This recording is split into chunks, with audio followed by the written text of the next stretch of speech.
Hi, welcome to the Accountability Tracker. I'm going to take you through step by step how to use this tracker to your benefit so that you can help yourself towards finding success. So we're going to start up here with habit management. Now this is page 1 or sheet 1 of your document. Habit tracker. We have a 4-week period here of which you can choose habits of which you're going to try and practice daily or potentially practice throughout the week. Now your first step is to choose the habits that you want to work on. Obviously, the best place to start is to attack the habits that need the most focus. So what you're going to do to begin with is fill in your habit tracker here, numbers 1 through to 12. Now, rank your habits that you need to practice, number 1 being the most important, and number 12 being something that can wait for a little further down the line. And I want you to attack these habits that need attacking first as soon as possible. So what you're going to do is write in the habit in these boxes that you want to practice. So, for example, it allows me to select the correct cell. So, into habit number 1, for example, it could be exercise 3 times per week.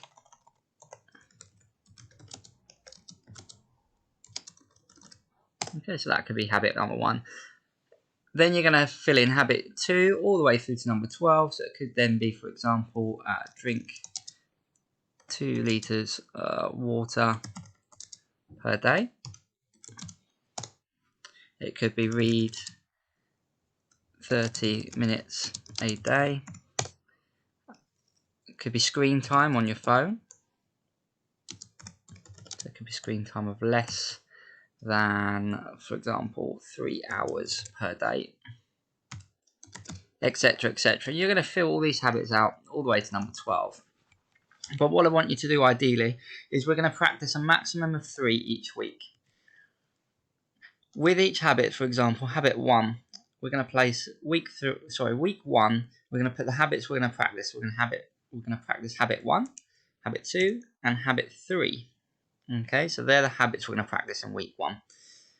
For example, exercise 3 times a week. So you're going to tick off where you've exercised in that week. Okay, and hopefully you've stuck to your habit. For example, there 3 exercise sessions per week. Drinking 2 litres a day. If you've done it, you're going to tick, and if you haven't, you're going to not. You're going to leave it.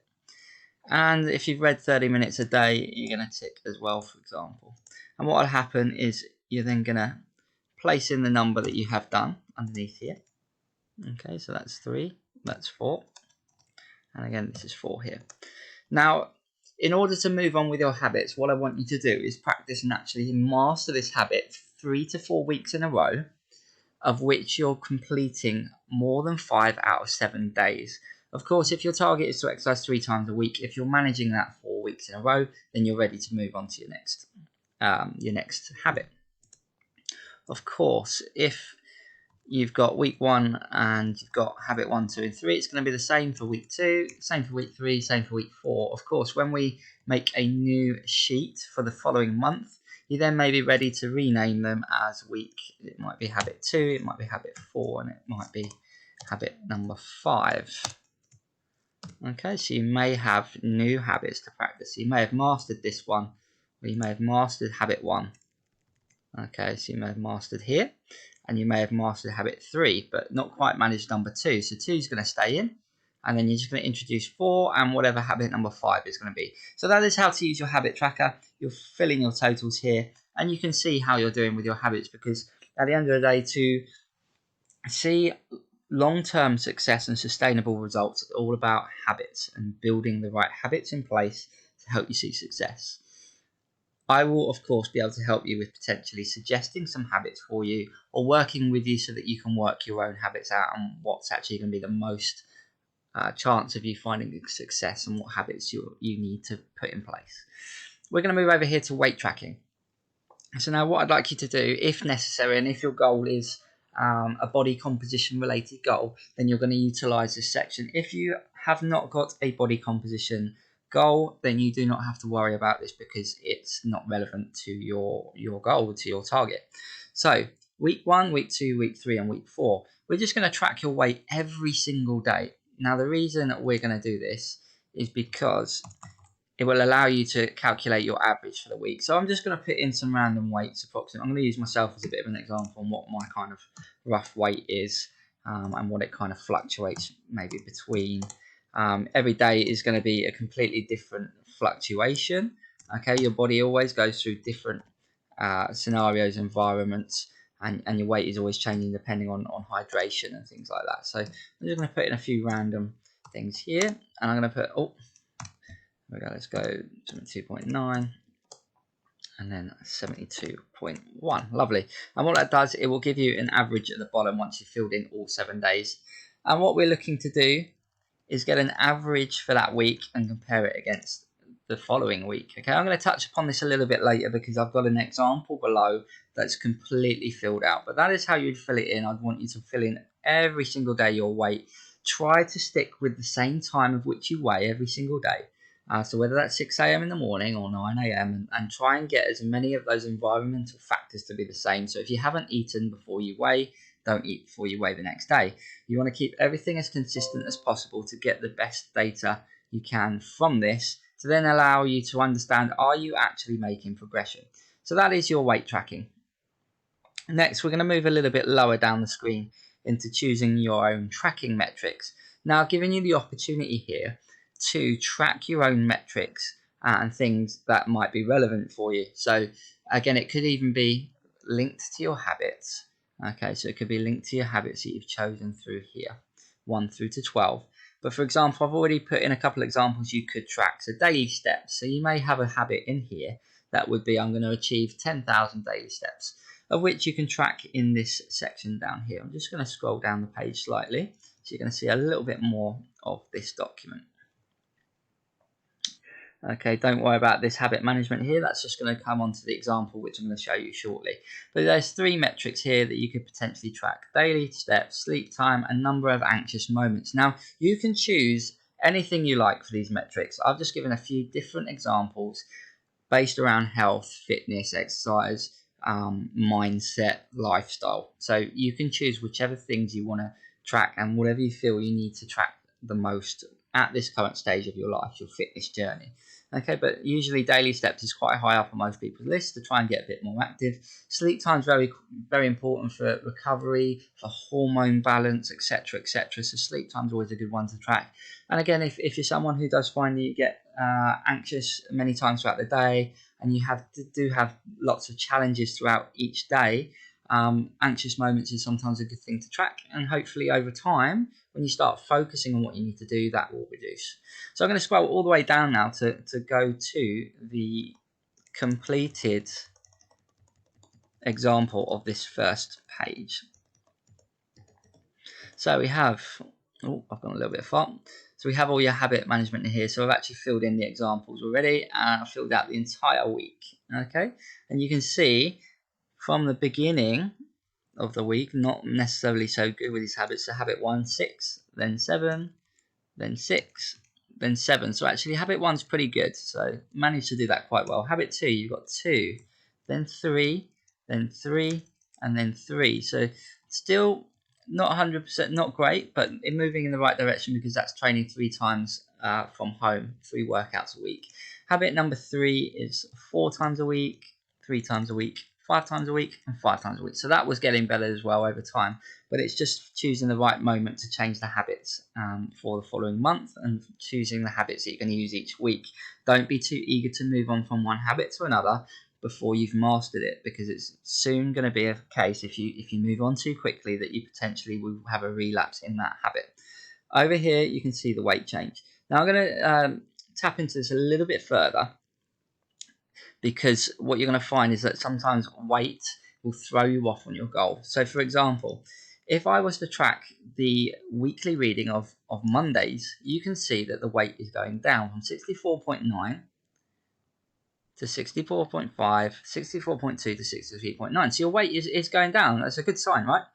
But if we have a look at Friday, you've got your weight at 63.9, 64, 64, 63.9. So actually, this shows that your weight hasn't decreased. So how do you know which one to believe? Of course, this one on Friday, your body is always going through different environmental factors and is always changing. So why do we take 7 readings? Is so that you can get your average down here. Now this is what you want to go on. You want to go on your average for the week and compare the averages. Now looking at the averages, you can see the average has gone down each week. Some weeks more than others, and that's how you can then see which weeks are better and what you've been doing in each week. So this just clarifies that actually Monday was a bit more accurate, but Friday could throw us off. So that's why it's so important to have a look at the weekly average of your weight rather than a specific day and measure each week. So this is why weighing every day is very important to help you keep on track to your goals. I'm going to scroll down a little bit further. So you're going to see now me filling in the other metrics. So you've got your other metrics here: daily steps, sleep time, and number of actions, movements. Again, I've filled everything in and you can see the data. The totals will automatically calculate. The averages will automatically calculate. Okay, so this is all formulated for you to make it easier for you. And from that, I can see the data that was going to help you and where to and what direction to push you in. And also you can start to really look at that data and evaluate it and see, am I doing well? What can I do better with? And kind of taking the successes out of everything, but also staying focused to your goal and being really realistic with what you still need to do to achieve your goals. So that is the first page of the first sheet. Now I'm going to scroll back up to the top and I'm going to go across to the right because there's other things that I want you to track in this document. Okay, but that was the main part. So we're going to come across to the right side. Now you can utilize nutritional tracking, of which on the second page of your sheet, there's an option to use MyFitnessPal.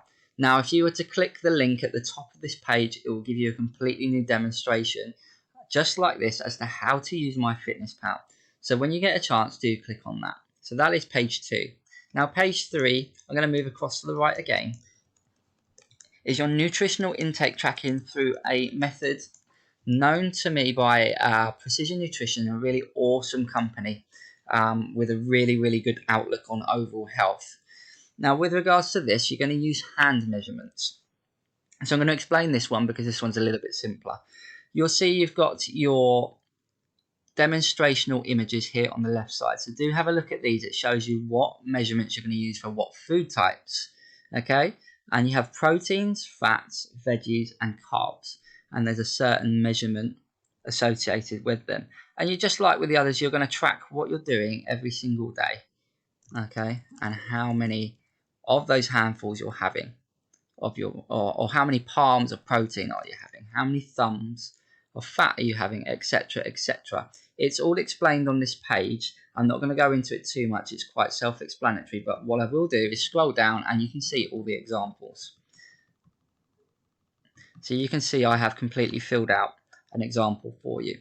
So starting with your protein amounts here, fats here, carbs here, and veggies here, and you can see the total amount. So let's start week 1, 5, 4, 3, 3, 4, 5, 4, and you can see the total and the average. And again, we're looking at, is the average increasing or decreasing week by week? What effect is that having on your weight? Are you seeing success with your body composition change? Of course, if you are eating for body composition change, the most accurate way to do this, in my opinion, is through MyFitnessPal or a tracking software. But if you don't want the monotony of that, then do have a look at the Precision Nutrition method, a really good way to measure roughly using your hands. And again, if you're looking for just overall health rather than a body composition goal, this is a good way to track. Apart from that, if you don't have a body composition goal, sometimes it's not necessary to fully track. Okay, I'm going to scroll back up to the top of the page. And we're going to go across one more page to the right, which is where you're going to start, to track your, I've gone too far, one more. You're going to start to track your progress via images. So this is great for people with a body composition goal or with a posture goal. All you're going to do is put the front view, back view, left view, and right view in. I'm going to get you to take photos from those views just like this. Now I have 2 images exactly the same here. Okay, but what I want is your before photo on the left side, your after photo on the right side. So the beginning of the month is the photo here, and the end of the month is the photo here. Now I've taken these for body composition, but if you're looking at posture, it's going to be exactly the same process. Ideally, you want minimal clothes, swimwear based images. Try to keep the images as consistent as possible. Same height with the camera. and try and align the bottom of the picture up with the bottom of the wall.